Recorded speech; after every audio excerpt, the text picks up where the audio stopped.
Y para garantizar el correcto manejo de diversas especies de animales, la Ciudad de México cuenta con un protocolo de actuación. Veamos.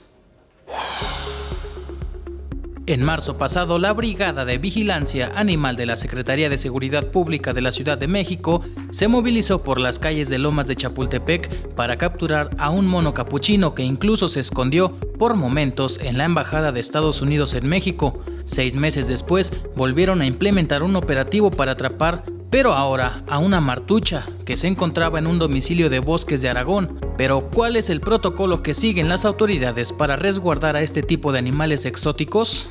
Se maneja primero la seguridad de los elementos. En esta primera instancia ellos valoraron la situación, verificaron el lugar donde se encontraba el animal, qué riesgos tenían ellos en su persona. Ya posteriormente, después de valorar eso, ya procedieron a capturar a la especie para después trasladarla aquí a las instalaciones de la Brigada de Vigilancia Animal. Una vez en las instalaciones de la Brigada de Vigilancia Animal, evalúan su estado de salud como lo hacen con todas las especies que trasladan a este lugar. En caso de encontrar un animal exótico en casa o en la calle, las autoridades recomiendan no intentar agarrarlo, pues no saben cómo reaccionarán fuera de su entorno. Es por eso que el equipo de la Brigada de Vigilancia Animal hace una recomendación a los capitalinos.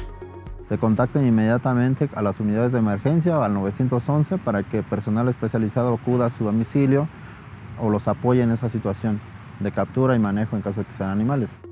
Héctor Mendoza, 21 Noticias.